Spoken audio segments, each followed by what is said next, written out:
का नाम है साकामोटो डेज, जिसे हाल ही में नेटफ्लिक्स पर रिलीज किया गया है। तो चलिए जानते हैं इसकी कहानी को एपिसोड नंबर 1 के साथ। कहानी की शुरुआत में हम एक हिटमैन को देखते हैं। हिटमैन उन लोगों को कहा जाता है जिनका काम किसी का खून करना होता है, और इस आदमी का नाम साकामोटो है। साकामोटो के सामने कई सारे लोग आते हैं जिन्हें वो एक एक करके मारने लगता है, और इस काम में उसे बिल्कुल भी परेशानी नहीं हो रही थी। वो इन सभी लोगों को बुरी तरह से मार देता है, और हमें बताया जाता है कि कुछ समय पहले एक लेजेंडरी हिटमैन हुआ करता था जिसका नाम था साकामोटो तारो। हर गैंगस्टर उसके नाम से डरता था और हर हिटमैन उसके जैसा बनना चाहता था। लेकिन एक दिन उसे एक लड़की से प्यार हो गया और उसने अपना हिटमैन वाला काम छोड़ दिया और उसने उस लड़की से शादी कर ली और उनको एक बेटी भी हुई। और वो काफी मोटा हो चुका है और अपनी छोटी सी दुकान पर काम करता है। एक दिन एक लड़का साकामोटो को ढूंढते हुए उसके स्टोर तक आ जाता है। इधर साकामोटो एक बच्चे को निशाना लगाते हुए देख रहा था जो बार बार उनकी दुकान पर आता है। अचानक ही इस बच्चे के बैग से इंक की बोतल गिर जाती है, जिससे एक आदमी की सफेद पैंट गंदी हो जाती है। ये देख उस आदमी को गुस्सा आता है और वो उस बच्चे को उठा लेता है। वो उस बच्चे को मुक्का मारने वाला था, लेकिन साकामोटो उसका हाथ पकड़ लेता है और फिर अपनी पेंसिल उसकी गर्दन में घुसाकर उसे जान से मार देता है। असल में वो उसे मारता नहीं है, बस ऐसा करने का सोचता है, और वो आदमी दुकान से बाहर चला जाता है। ये सब उस लड़के ने भी देख लिया था जो साकामोटो को ढूंढते हुए यहाँ आया था। वो जानता है कि साकामोटो उस आदमी को पेंसिल से मारने की सोच रहा था। असल में ये लड़का भी एक हिटमैन है और इसका नाम शिन है। इसे साइकिक भी कहा जाता है क्योंकि ये लोगों का दिमाग पढ़ सकता है। साकामोटो अब इसे एक थप्पड़ मारने का सोचता है, जो देख शिन डर जाता है और बोलता है कि मैं शिन हूँ और मैं आपके अंडर काम किया करता था। ये दोनों अब बाहर जाकर बैठ जाते हैं और शिन कहता है कि यानी कि सच में आप एक छोटी सी दुकान पर काम करने लगे हो। शिन चाहता था कि साकामोटो अपने पुराने काम में वापस लौट जाए। साकामोटो अपने मन में कहता है कि मेरे हिटमैन वाला दिन खत्म हो गए हैं। जो सुन शिन बोलता है कि आप लेजेंडरी हिटमैन हुआ करते थे, हर गैंगस्टर आपसे डरता था, आखिर साकामोटो वो सब कैसे छोड़ सकता है। साकामोटो उसकी बात का कोई जवाब नहीं देता और अपने नूडल्स खाने लगता है। शिन कहता है कि अब वो कितना मोटा हो गया है, उसे पहचान पाना भी मुश्किल है। इतना कह के वो अपनी सिगरेट जलाने लगता है, लेकिन साकामोटो बिजली की तेजी से उसकी सिगरेट काट देता है क्योंकि यहाँ नो स्मोकिंग का बोर्ड लगा हुआ था। साकामोटो की स्पीड देख शिन समझ जाता है कि भले ही ये मोटा हो गया है लेकिन अब भी उतना ही खतरनाक है और वो चाहे तो शिन को भी मार सकता है। तभी एक डिलीवरी वाला साकामोटो का कुछ सामान लेकर आता है और उसे साकामोटो की हेल्प भी चाहिए थी। जो सुन शिन को लगता है कि शायद साकामोटो अब भी हिटमैन वाला काम करता है और एक आम आदमी होने का दिखावा करता है, लेकिन ऐसा कुछ भी नहीं था। डिलीवरी मैन को अपना पेड़ काटने में साकामोटो की हेल्प चाहिए थी। साकामोटो टाउन के लोगों की छोटे मोटे काम में मदद करता रहता था और बच्चों से लेकर बूढ़ों तक सब उसे पसंद करते थे। इतने बड़े हिटमैन को ऐसे पिद्दी काम करते देख शिन को गुस्सा आता है और कहता है कि उसकी नजर में साकामोटो की रिस्पेक्ट कम हो गई है। इसके बाद शिन अपनी कार में जाके बैठ जाता है और सोचता है कि वो पूरे 5 साल बाद साकामोटो को देख रहा है, लेकिन वो अब भी कितना कमाल का है। मोटा शरीर होने के बाद भी उसका ऑरा कम नहीं हुआ। काश वो फिर से उसके साथ काम कर पाता। तभी शिन को अपने बॉस का कॉल आता है जो पूछता है कि क्या तुमने साकामोटो को वापस काम पर आने के लिए मना लिया। शिन कहता है कि नहीं, जिस पर उसका बॉस कहता है कि तो फिर उसे मार दो। अगर कोई हमारी गैंग छोड़कर जाता है तो हम उसका सफाया कर देते हैं,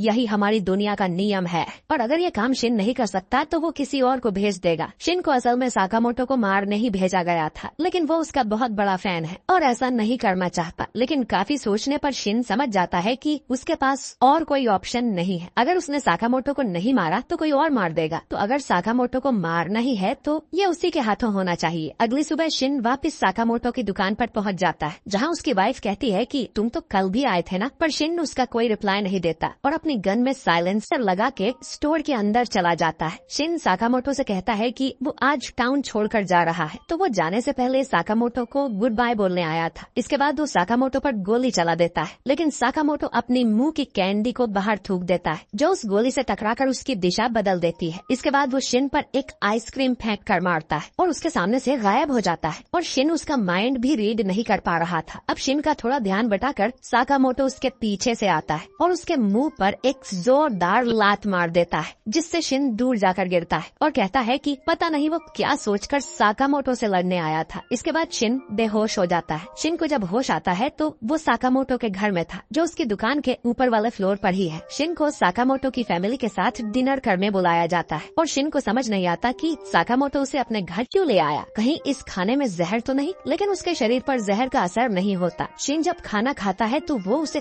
काफी टेस्टी लगता है। शायद उसने कई दिनों बाद घर का खाना खाया था और साकामोटो का भी पहली बार यही रिएक्शन था। शिन को आज ये खाना खाकर इतना अच्छा लग रहा था जितना उसे कभी कोई काम करके नहीं लगा, और अब उसे समझ आ जाता है कि इन छोटी छोटी खुशियों के लिए ही साकामोटो ने वो काम छोड़ा था। डिनर के बाद शिन साकामोटो को खाने के लिए शुक्रिया बोलता है और जाने लगता है। साकामोटो उसे एक बोर्ड दिखाता है जिस पर लिखा था थैंक यू, फिर जरूर आना। शिन अपने गैंग के पास चला जाता है जहाँ उसका बॉस उसे काफी डांट लगाता है कि तुम उसे मार क्यों नहीं पाए। शिन अब अपने बॉस के सामने सिर झुकाकर कहता है कि साकामोटो को जिंदा रहने दो, वो अपने परिवार के साथ बहुत खुश है। ये सुन सभी हंसने लगते हैं। उसका बॉस कहता है कि साकामोटो ने हमारी दुनिया का नियम तोड़ा है और अपनी जिम्मेदारियों को पीठ दिखाई है, तो हमें उसे मारना ही होगा। शिन अब कहता है कि साकामोटो की जगह मैं मर जाता हूँ, लेकिन उन्हें जिंदा छोड़ दो। बॉस कहता है कि ठीक है, तुम मर गए तो हम साकामोटो को छोड़ देंगे। और फिर बॉस मन में कहता है कि कितना बुद्धू है ये, मैं इसकी बात क्यों ही मानूंगा। उसके मन की बात शिन सुन लेता है और उल्टा उसी पर गन पॉइंट कर देता है, जिसके बाद इनमें लड़ाई हो जाती है। इधर साकामोटो अपनी दुकान में बैठे ये सब सुन रहा था। इसके बाद वो एक बटन दबाता है जिससे हम देखते हैं कि उसकी दुकान में ढेर सारी गन्स छुपी हुई थी। साकामोटो इनमें से बस एक टेजर गन को उठाकर निकल पड़ता है। इधर शिन किसी तरह जिंदा बचा हुआ था क्योंकि वो अपने आसपास के लोगों का माइंड रीड कर सकता है, तो उसे छुपने में काफी आसानी हो रही थी। एक आदमी तो उस पर बजूका ही फायर कर देता है, लेकिन फिर भी शिन बच जाता है। बॉस सभी से कहता है कि उसके करीब जाओगे तो वो तुम्हारा माइंड पढ़ लेगा, तो दूर रहकर ही उसे घेर लो। शिन की गोलियां अब खत्म हो गई थी और 3 लोग उसे घेर लेते हैं। वो शिन को मारने ही वाले थे, लेकिन साकामोटो पीछे से आकर उन्हें टेजर से करंट लगा देता है। साकामोटो को यहाँ देख शिन और उसका बॉस दोनों चौंक जाते हैं। वो लोग अब साकामोटो को मारने उसकी तरफ बढ़ते हैं, लेकिन साकामोटो जो अपने साथ सिर्फ 2 चॉपस्टिक्स लाया था, वो उनसे ही लोगों को मारने लगता है। वो इन चॉपस्टिक्स से चलती हुई गोलियों को भी पकड़ रहा था और वो बिजली की रफ्तार से सभी को मारने लगता है। वो मोटा जरूर था, लेकिन उसमें ताकत बहुत ज्यादा थी। बॉस अपने आदमियों को साथ में उस पर गोलियां चलाने को कहता है, लेकिन साकामोटो उन सब से बचते हुए उनकी बंदूकों को काट देता है और गुंडों के साथ साथ वो उनके बॉस को भी खत्म कर देता है। ये सब देख शिन समझ जाता है कि ये अब भी लेजेंडरी हिटमैन है। वो पूछता है कि उसे पता कैसे चला कि शिन यहाँ पर है। साकामोटो अब बताता है कि जब शिन बेहोश था तब साकामोटो ने उसकी गन में एक ट्रैकर लगा दिया था। शिन अब कहता है कि अपने वादे के मुताबिक वो आज ये टाउन छोड़कर चला जाएगा, लेकिन साकामोटो उसे अपनी दुकान की एक यूनिफॉर्म दे देता है और कहता है कि उसे 1 घंटे के 400 रुपए मिलेंगे और ओवर टाइम के पैसे अलग से। यानी साकामोटो शिन को अपनी दुकान में काम करने का ऑफर दे रहा था, जिसके लिए वो मान जाता है। और अगले दिन से ही शिन भी साकामोटो के साथ उसकी दुकान पर बैठने लगता है। वो देखता है कि रामेन के सारे कप को साकामोटो ही खाली कर रहा था। अपनी माइंड रीड करने की पावर से शिन लोगों को उनका सही सामान दे पा रहा था और साकामोटो की वाइफ और बेटी को भी वो बहुत अच्छा लगता है। वो बच्चा उसे बाहर चल के खेलने को भी बोलता है, लेकिन शिन कहता है कि अभी उसकी शिफ्ट खत्म नहीं हुई है और ये काम उसके पिछले काम से तो कहीं ज्यादा अच्छा है। वो बच्चा पूछता है कि पहले तुम क्या काम करते थे, जिस पर साकामोटो अपने मन में बोलता है कि उसे बताया तो तुम्हें मार डालूंगा। जो सुन शिन कहता है कि पहले वो सफाई का काम करता था और ये एपिसोड यहीं पर खत्म हो जाता है। तो दोस्तों, साकामोटो और शिन की लाइफ में अब क्या खतरा आएगा ये तो हमें अगले एपिसोड में ही पता चलेगा। अगर आप चाहते हैं कि मैं अगला एपिसोड भी एक्सप्लेन करूं तो कमेंट बॉक्स में यस जरूर टाइप करें।